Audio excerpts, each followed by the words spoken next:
फक्त हे एक काम करा, तुमच्या घरामध्ये कधीच पैशाला कमी राहणार नाही. सगळा भार हा पुरुषांवरतीच बऱ्याच घरांमध्ये दिला जातो. माझ्याही घरात आहे, असं काही नाही माझ्या घरात नाही आहे. परंतु हल्ली म्हणजे पिढ्यानपिढ्या अशी परंपरा चालत आलेली आहे का हा जो घराचा भार आहे तो सगळा पुरुषाने सांभाळायचा आणि बाईने फक्त घराची ठापठेप ठेवायची, घरामध्ये सगळं जे काय आहे कामं जी घरातली आहे ती करायची आणि पुरुषांनी आर्थिकदृष्ट्या सगळा भार जो आहे तो पुरुषांनी झेलायचा. तर सगळा भार हा पुरुषांनी का झेलायचा? तो पण आपल्यासारखा हाडामासाचा बनलेला आहे, तो पण आपल्यासारखाच रक्तामासाचा बनलेला आहे. मग हा पुरुषांवरती जुलूम का? कारण आपण सगळे एकच आहे. म्हणजे आता एक उदाहरण घेतलं तर आपण सेम जेवण खावण दोघांचं सेम असतं, सगळ्या गोष्टी सेम असतात. मग पुरुषांना अधिक भार हा का? आर्थिकदृष्ट्या जर आपलं घर जर फक्त पुरुषांनी बघायचं आहे आणि तेही 2025 म्हणजे ह्या कलियुगामध्ये जर फक्त आर्थिकदृष्ट्या जर पुरुष घर आपलं सांभाळत असेल तर ही गोष्ट कुठेतरी चुकीची आहे मला असं वाटतं. कारण कसं आहे, हल्ली महागाई खूप वाढत चाललेली आणि ह्या महागाईच्या काळामध्ये जर तुम्ही खेड्यात राहत असाल किंवा शहरामध्ये राहत असेल किंवा कुठेही तुम्ही राहत असेल, गावी असेल किंवा खेड्यामध्ये असेल किंवा शहरात असेल, तर तुम्हाला कुठलंही छोटं मोठं काम करून तुम्ही घरामध्ये ₹1 जरी आणला आणि तुमच्या परिवारासाठी कुटुंबासाठी जर तो लावला तर निश्चितच त्या एका हाताचे 2 हात तुमचे होत असतात.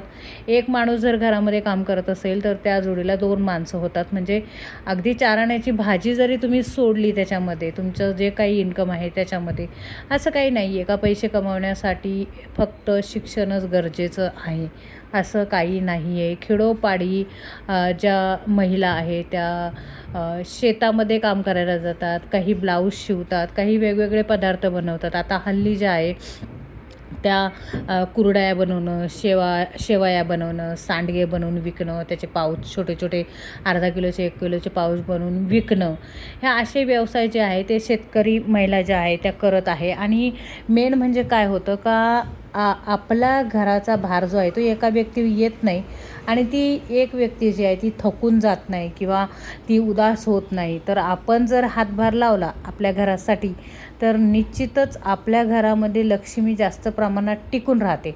आणि जर असं जर तुम्ही केलं तर आत्ता सोशल मीडियाचं माध्यम जर तुम्ही सोशल मीडियाचा वापर जर केला आणि त्या थ्रू जर तुम्ही छोटा मोठा बिझनेस सुरू जर केला, जसं त्या दिवशी तुम्हाला कुठलीही अडचण आली किंवा बिझनेस उभा करण्यासाठी, तर मी तुम्हाला नक्की गाईड करेल. तुम्ही मला कमेंट सेक्शनमध्ये फक्त कमेंट्स करा का ह्या गोष्टी कशा करायच्या, त्या मी तुम्हाला सविस्तर सांगेल. कारण आपण जे प्रोडक्ट आहे निर्माण केलेलं आहे दुर्गा हर्बल पावडर, ही दुर्गा हर्बल पावडर जी आहे ती आपण तयार करत असताना मला इतके अनुभव आलेले आहे का आत्ता असं वाटत नाही का कुठल्या गोष्टीमध्ये मी कमी राहिले किंवा मला काही नॉलेज राहिलं आहे म्हणून.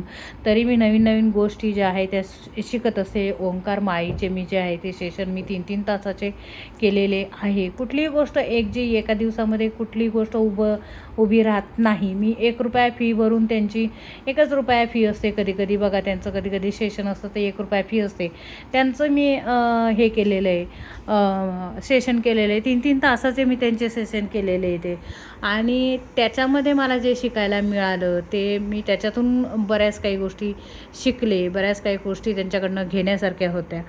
तर अशा जर गोष्टी ऑनलाईन तुम्हाला जर बिझनेस करायचा असेल तर बरेच लोक गाईड करणारे असतात. जशी जगाच्या बाजारामध्ये वाईट लोक आहे तशी चांगल्या लोकांची संख्या देखील भरपूर प्रमाणामध्ये आहे. आणि आपल्याला असं नेहमी वाटत असतं का मला ही गोष्ट करायची तर मला कोण मदत करेल, मला कसं करेल, काय करेल, ह्या गोष्टीचा आपल्याला खूप जास्त प्रमाणामध्ये लोड असतो. जितका जास्त तुम्ही विचार कराल ती गोष्ट तितकी तुमची लेट होणार, त्या गोष्टीवर तेवढं तुम्ही वर्क करू शकणार नाही. परंतु जितका तुम्ही कमी विचार करून ती गोष्ट करायला घ्याल तर ती गोष्ट तेवढीच यशस्वीरित्या तुमची होणार आहे. हो, बिझनेसमध्ये असेल किंवा कशामध्ये पण असेल, जर इन्व्हेस्टमेंटमध्ये किंवा तुम्हाला जो काय खर्च आहे त्याचा तुम्हाला विचार करावाच लागणार आहे. परंतु ते प्रेझेंटेशन कसं करायचं किंवा बाकीच्या गोष्टी कशा करायच्या ह्या गोष्टी पण तुम्ही शिकल्या पाहिजे. आणि छोट्या आत्ताच्या काळामध्ये प्रत्येक व्यक्तीला कशाची गरज लागतेच. त्याच्यामुळे आपण जर कुठली ना कुठली कला जर आपल्या अंगामध्ये असेल तर आपण ह्या सोशल मीडिया थ्रू आपण पैसे निश्चित कमवू शकू. जसं की हल्ली बाजारामध्ये इमिटेशन ज्वेलरी आली आहे, कुंदन ज्वेलरी आहे, कुंदन झुंबर आहे, प्लास्टिकचे झुंबर आहे. हे बघा, हे दरवाजाला लावलेलं हे झुंबर आहे. तुम्हाला सांगते आरामात हे 400, 400, 500, 500 रुपयाला मार्केटमध्ये मिळतं. गावाला इतकं महाग मिळतं ह्या गोष्टी, कारण गावाला ह्या गोष्टी जास्त प्रमाणात अवेलेबल नसतात. गावाला जास्त प्रमाणात ह्या गोष्टी अवेलेबल नसल्यामुळे याची किंमत खूप जास्त असते. मग जर तुम्ही असे तोरण जे आहे, हे अशा पद्धतीचे तोरण जे आहे ते जर तुम्ही ऑनलाईन तुम्ही सेल केले, मोठ्या मार्केट जर तुमचं जवळ असेल किंवा जवळ नसेल तरी तिथून जाऊन तुम्ही जर 1-2 तासाच्या अंतरावर जर तुमचं मोठं मार्केट असेल तिथून जाऊन जर तुम्ही 5-50 जर असे दाराचे जर तोरणं घेतले आणि ते जर तुम्ही ऑनलाईन विकले तर खेडोपाडीसुद्धा बायका ह्या सहज विकत घेतात. कारण त्यांना हौस असते, प्रत्येक गोष्ट जी सिटीत मिळते ती गावाला मिळत नाही. त्याच्यामुळे त्यांना ती हौस असते का आपल्याला प्रत्येक गोष्ट ही जी आहे ती मिळावी. तर असं करूनसुद्धा तुम्ही पैसे मिळवू शकता. एक तोरण जे आहे त्याच्यामध्ये तुमचे समजा 100 रुपये निघाले किंवा 200 रुपये, 150 रुपये निघाले तरीसुद्धा जर तुमचे 10 तोरण जे आहे ते जर तुमचे सेल झाले तर आरामात तुम्हाला 1000-1500 रुपये तुम्हाला घर बसल्या मिळत असतात. पर डे झाले किंवा रोज झाले किंवा रोज 2 जरी गेले, 4 जरी गेले, सुरुवातीला कमी जातात. आणि जर तुम्ही म्हणजे राष्ट्रभाषिक असाल, जर तुम्हाला मातृभाषा पेक्षा राष्ट्रभाषा म्हणजे हिंदी भाषा जर तुम्हाला चांगली उत्तम प्रमाणे जर येत असेल तर निश्चितच मला असं वाटतं का ऑल ओव्हर इंडियामध्ये तुम्ही हे जे आहे तुम्ही बिझनेस करू शकतात, हिंदी भाषा जर चांगली असेल तर. कारण हिंदी भाषा ही सगळ्यांना समजते, ही आपली राष्ट्रभाषा आहे, ही सर्वांना समजते आणि त्यामुळे आपलं प्रोडक्ट जे आहे ते जास्तीत जास्त सेल होतं. समजा महाराष्ट्रातच खेडे का नाही तर बिहारमध्ये सुद्धा खेडेगाव आहे, उत्तर प्रदेशमध्ये सुद्धा खेडेगाव आहे, मध्य प्रदेशमध्ये सुद्धा खेडेगाव आहे, UP आहे, MP आहे, बिहार आहे, जे काही हैदराबाद आहे किंवा गोवा आहे, गुजरात आहे, इकडं सगळीकडे खेडोपाडी खेडेगाव आहेच आहे. आणि तिथपर्यंत जर आपली वस्तू आपल्याला जर पोचवायची असेल तर आपण ऑनलाईन काम जे आहे ते केलं पाहिजे, ऑनलाईन मार्केटिंग केली पाहिजे. ऑनलाईन कामामध्ये प्रचंड पैसा तुम्हाला मिळतो जर तुम्ही ह्या गोष्टी जर विकायला प्रेझेंट करायला शिकला. म्हणजे एखादी इन्स्टा ID काढून किंवा यूट्यूबवरती तुम्हाला जास्तीत जास्त जर तुमचे हे येत असतील, काय यूट्यूबवरती जर जास्तीत जास्त तुम्हाला व्ह्यू येत असतील किंवा यूट्यूबवरती तुम्हाला प्रेझेंटेशन जमत असेल तर तिथून जर तुम्ही केलं तर तिथे सुद्धा तुम्हाला पैशाची कमी पडत नाही. सुरुवातीला आपल्याला इन्व्हेस्टमेंट करावी लागते, ह्या गोष्टीसुद्धा तितक्याच महत्त्वाच्या आहे.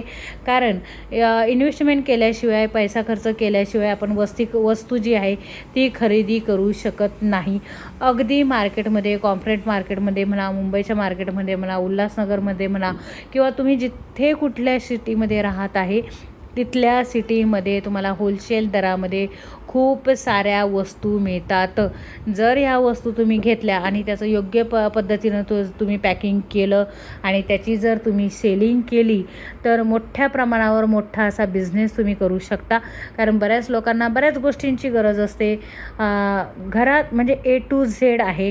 जशा की बायकांच्या ज्या वस्तू आहे, डोक्याला लावायचे टिकल्या आहे, कानातले आहे, गळ्यातले मंगळसूत्र, म्हणजे इमिटेशन ज्वेलरी जी आहे ती पूर्ण, बांगड्या आहे, बांगड्यांची साईज घ्यायची, साईज सांगायची. आणि समजा घरातलं लटकन आहे, घरातले तोरणं आहे, घरातले झुंबर आहे किंवा वेगवेगळ्या डिझाईननं बनवलेले घरातले मोठे मोठे पडदे आहे, लटकन आहे, घरामध्ये शोपीस आहे किंवा तुम्ही ब्लाऊज शिवू शकता किंवा ब्लाऊजला कुंदन वर्क तुम्ही करू शकता किंवा बल्क ऑर्डरमध्ये म्हणजे मोठ्या ऑर्डरमध्ये घेऊन तुम्ही त्यामध्ये तुम्ही बायकांच्या ज्या इनर आहे त्या विकू शकता.